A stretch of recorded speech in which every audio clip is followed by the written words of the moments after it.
Rick Hammell, welcome to the conversation today. Thank you, John. Thanks for having me. It is a pleasure to be with you. You're joining us from the Chicago area. I'm south of Salt Lake City in Utah. And today we're going to be talking about how your company's onboarding and offboarding process can make or break your employee retention.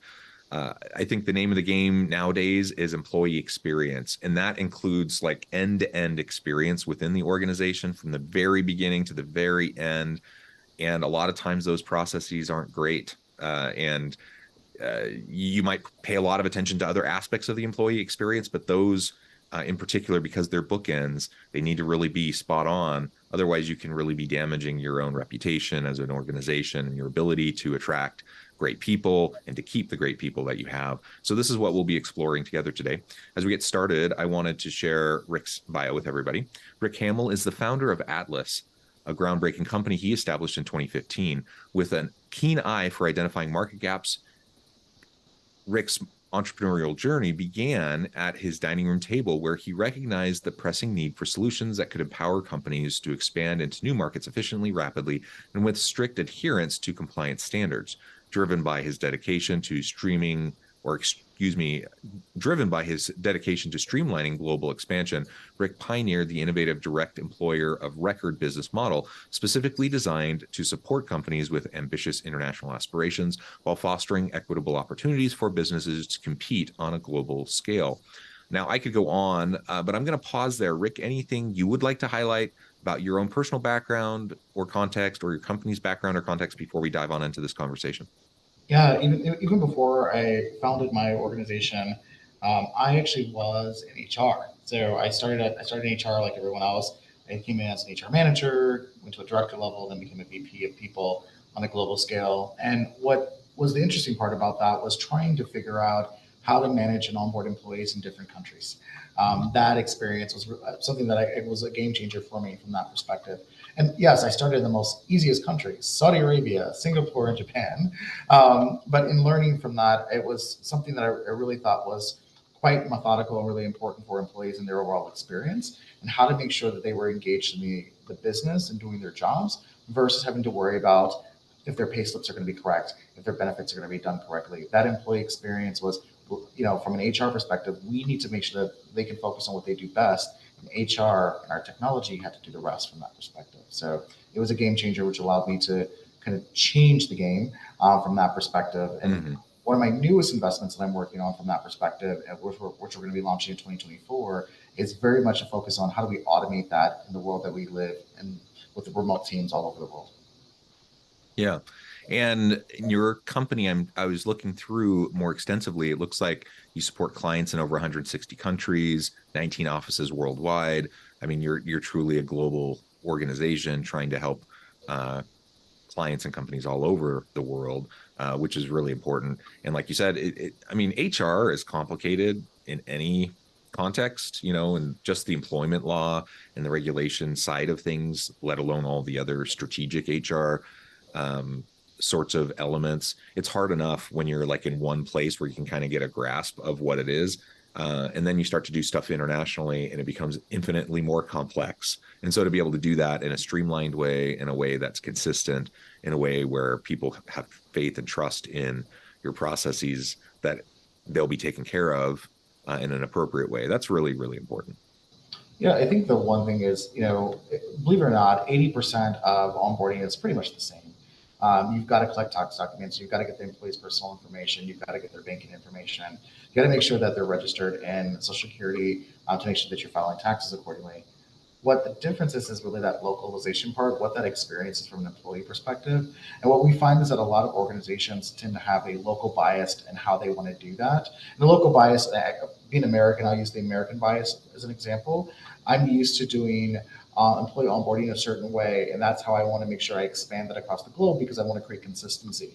But that expansion, that overall process that I've built is very much an American bias. It's what I've learned and what I know. But someone that's in China, someone that's in the UK, they may have different experiences. So over time, what I've learned is I've got to take those cultural nuances and that 20% gap is what I just mentioned. And I've got to evolve my employees' onboarding experience to make sure it fits, so it feels what I call global but local, so they can make sure that they have that experience that they're used to in the country of record.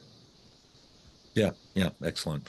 So having the consistency, but also the ability to have local adaptation as appropriate is an important piece of all of this. Excellent.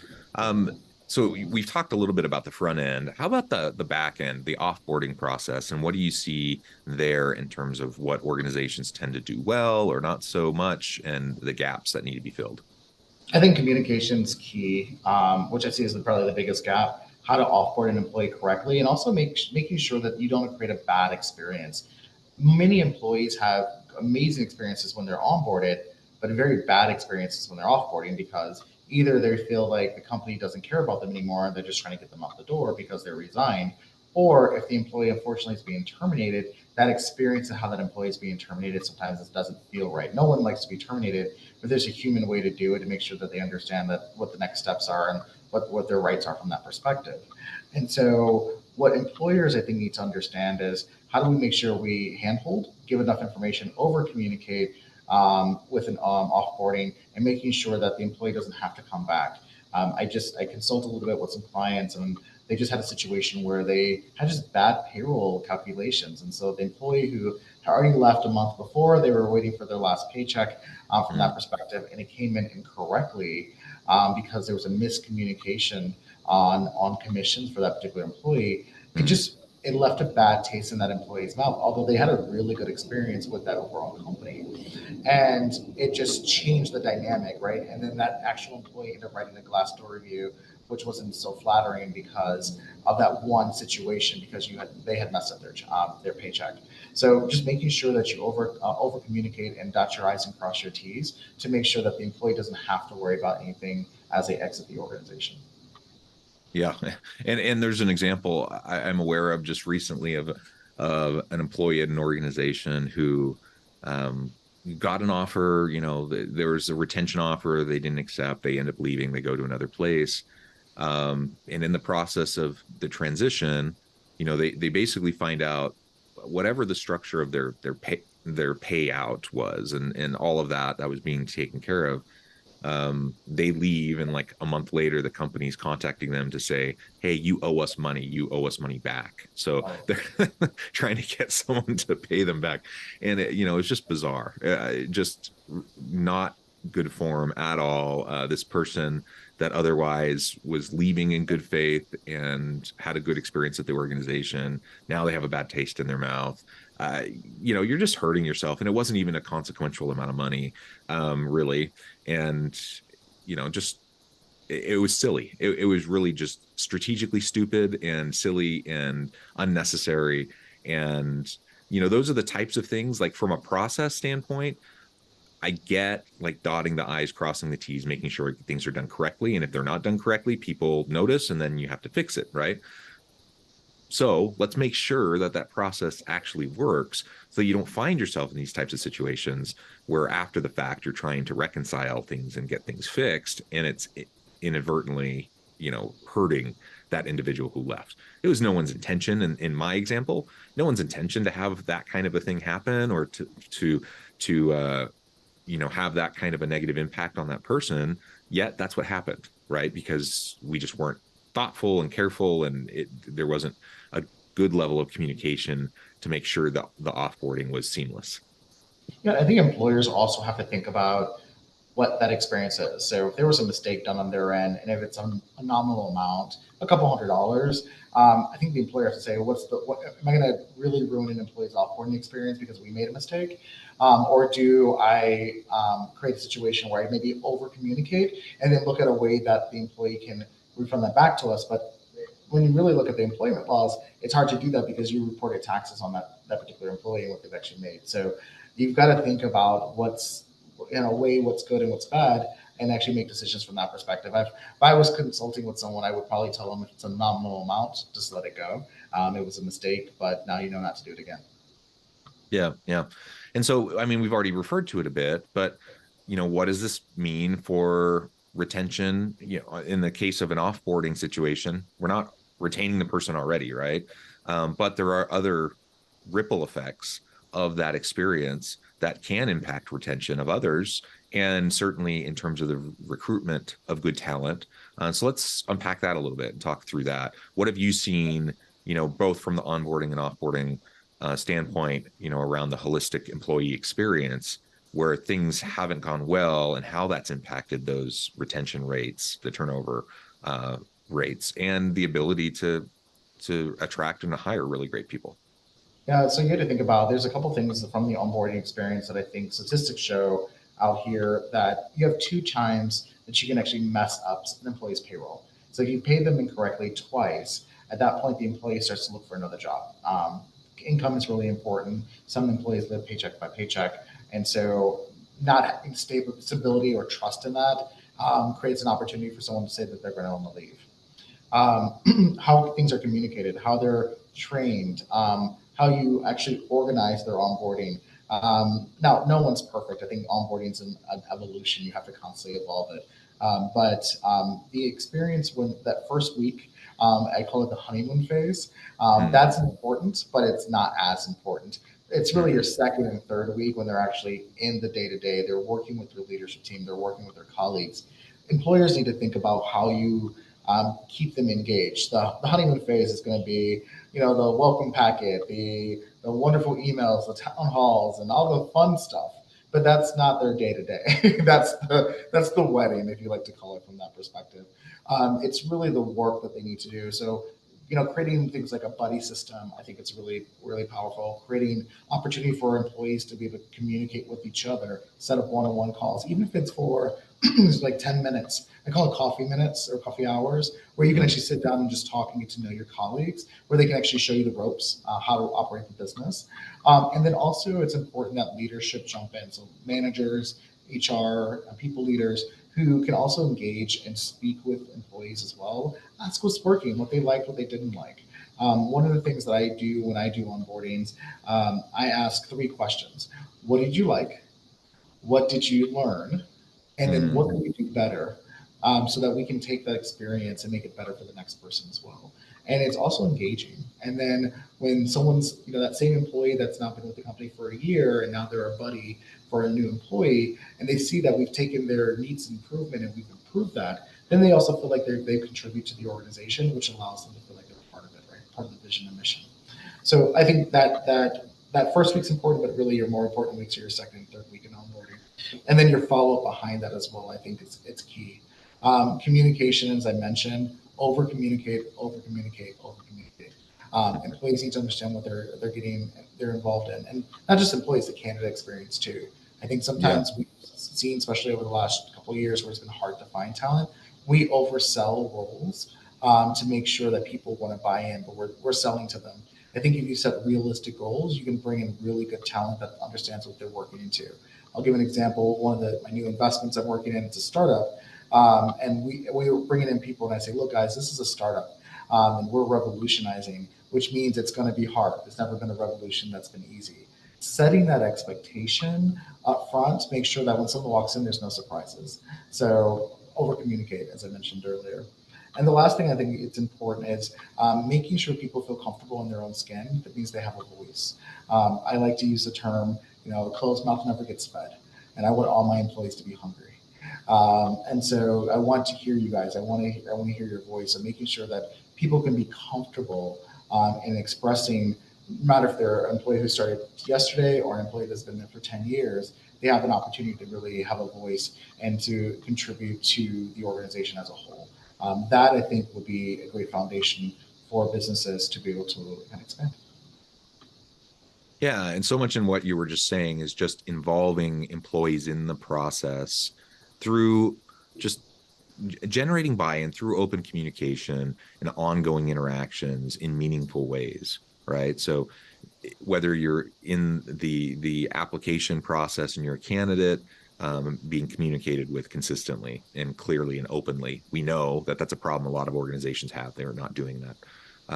Once you bring people in, you do have that honeymoon phase, and so you have a chance. You have some leeway, and people can be a little bit forgiving for a while, but then they expect things to be, smoother. And I appreciate you sharing that statistic about people leaving after two mistakes on their paychecks, or at least starting to look for other opportunities. And I think that's important to consider too. Like, I think most people are understanding and forgiving. They understand things happen, mistakes happen, and it can get corrected. But when it happens again and again and again, you start to lose faith and trust in the leadership team, in the processes of the organization. And nobody wants to have to be like monitoring their paycheck like a hawk to make sure they're getting paid, fairly for what they're due and what was agreed upon. And so that's a very frustrating thing, and a demoralizing and demotivating kind of a situation. So obviously, when people are feeling that, they're going to be much more likely to leave. I also referred to earlier the ripples that can occur from all of this, right? So it's not just the one person who may have the problem. Maybe you have 100 people in your organization, and it's really isolated, and you only have a couple people who have this paycheck issue, but it happens and it persists and it happens multiple times. You're not just dealing usually with those couple of people. They talk, they're going to share their experience. And people like to grumble about that kind of stuff, and it will surface and spread throughout the organization, if not through other means like Glassdoor or other places where people leave reviews and make comments about the company. And so you have to think about those ripples. And certainly, as someone's leaving, we talked about the offboarding piece. If you're offboarding already, yes, you're not retaining that person because they're already leaving. But other people aren't leaving, they're staying around, and they see how that person is treated who is leaving. And that can have a huge impact for their morale, their satisfaction and engagement, their trust in their leaders. I know of an example. This just happened within the last 6 months of someone highly valued member of the team for this particular unit, and they get an offer, and there was no attempt at all whatsoever to try to retain the person, and it was just a interpersonal issue with the boss, and the boss was threatened by this person and was kind of happy to see them go because now they didn't have to worry about them. But everyone else on the team realized, we're losing like our star person, and why didn't we at least try to keep them? The person leaves, they go on, they're having a successful career, they're not looking back. Everyone else is staying and is disgruntled and frustrated and angry and has no trust in their leader anymore. That's the kind of dynamic you can't afford to have. And if you have anything that even approximates that kind of situation, you are really shooting yourself in the foot, the next time you're trying to fill a position. And chances are you're going to have more positions to fill because people are now unhappy with how you're leading that team. Well, I think, John, what you just said as well is you have a leader who's intimidated by their employee. That's a bigger issue, right? And that's sure it is. Yeah. You're going to talk about retaining employees. An employee says, "I can't be good because if I'm good, I'm going to have a problem with my boss. So I have to be mediocre." That's a big issue as well in itself. But it's completely toxic, right? Yeah, I think you talk about retention. You need to also look at, and businesses need to look at their leaders as well. And is this leader actually leading the organization and driving them in the right direction? Now, the business has to make sure the leader has the right tools and the right support. But if it's constantly happening that the good talent leaves because of that particular leader, then the business needs to look at the leader. Even if the leader is actually a star player in sales or a star player in that, maybe they need to be a sole contributor, not a leader from that perspective. Yeah, absolutely. All right. So I think there are other implications for all of this and how we go about these processes. And when we talk about a global organization trying to do this, honoring the local context and conditions and adaptability, the needs and accommodations of the local experience, with also some consistency across the organization. There are implications for all of this around diversity, equity, and inclusion issues. I'm wondering if you could speak to that a little bit. Yeah, I talk a lot about what my bias, right? My upbringing and my own bias. And I like to tell the story of I had a team in Brazil, about 50 people in Brazil, and for me, I said, okay, that met my DEI. I've got 50 additional Latinos. in Latin, and that adds to that's 15% of the population of our company. That's great. We're showing our diversity and inclusion. But I went down to Brazil and I spoke to our team about how we're so diverse and so excited about what we're building. And DEI is at the front of our viewpoint of the organization. And I had an employee come to me and question that. And she said, well, I don't think we are. And I said, what do you mean by that? I said, we've got 50 people here in Brazil. We've got another 25 in Colombia. We're really diverse. We've got our Latino kind of backing within the organization. She looked at me and said, that makes a very sense from an American perspective. But she said, Brazil has a 56% population that are of African descent. And out of 50 people, you have 2 people of African descent in the company in Brazil. So your own population within the organization doesn't represent the Brazilian set of diversity from that perspective. And I was taken back by what she said when she said that. And I said, well, I didn't realize that. I realized that my bias was dictating how I was actually running the organization. So then I took a step back and I looked at the first call I made when I was headed to the airport after that conversation was our head of people. And I said, we really need to think of how we think about diversity across the globe. And I want you to run a report and give me this information for all of our locations around the world. And I looked at it and I realized I was looking from my lens from an American bias.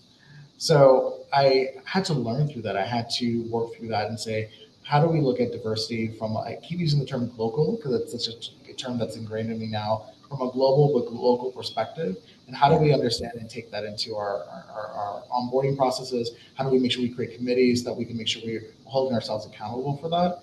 When we made that slight change in our thought process, our retention rate in our foreign markets skyrocketed because we really started to represent the organization from a local perspective in our initiatives in DEI. And our team started to realize that we really meant what we were saying. We were walking the walk and talking the talk. But it was that little thing, by allowing someone to have that voice and bring that, challenging us, taking that and then implementing that really allowed us to really expand our ability from an onboarding perspective, a retention perspective, and even an offboarding perspective. When we gathered that information, we said, what can we have done better or what can we do better? They said, diversity inclusion, you're still working on it, but it's something that we want to see better, but you did it. And it's actually part of the reason why I stayed. Most of our answers in our business was that little notion that we took from somebody else. Reason people stayed was our diversity from a global perspective. They liked working in that type of environment. Yeah. It makes all the difference in the world. And having that recognition and understanding of the local diversity makeup is really vital. And it's very easy to not fully understand that. So we have to talk to the people on the ground in those locations to better understand their experiences and what they're seeing and what the expectations are around diversity issues. And again, I think this feeds into the onboarding and offboarding piece of what we've been discussing but it's another topic all of its own that we could explore even further. We're going to pause there for today, though. I note the time. I need to let you go here in just a minute before we wrap things up for today. I just wanted to give you a chance to share with the audience how they can connect with you, find out more about your work, your team, and then give us a final word on the topic for today. Yeah, thank you. So they can connect me on LinkedIn at Rick Hammell. I am very active in reviewing all of my LinkedIn messages. I'm kind of a workaholic from that perspective. Because I'm launching a new organization, I'm loving to gather information, feedback from any HR or payroll professional who wants to talk about some of their needs and requirements. So feel free to reach out to me on LinkedIn anytime. And I just want to thank you, John, for having me on board. This is a phenomenal conversation. I can talk about this for hours. So I'm glad you stopped us right on time because we could have probably ran over just because of that. Yeah. Thank you so much, Rick. It's been a pleasure. I encourage the audience to reach out, get connected, find out more about what Rick and his team can do for you. And as always, I hope everyone can stay healthy and safe, that you can find meaning and purpose at work each and every day.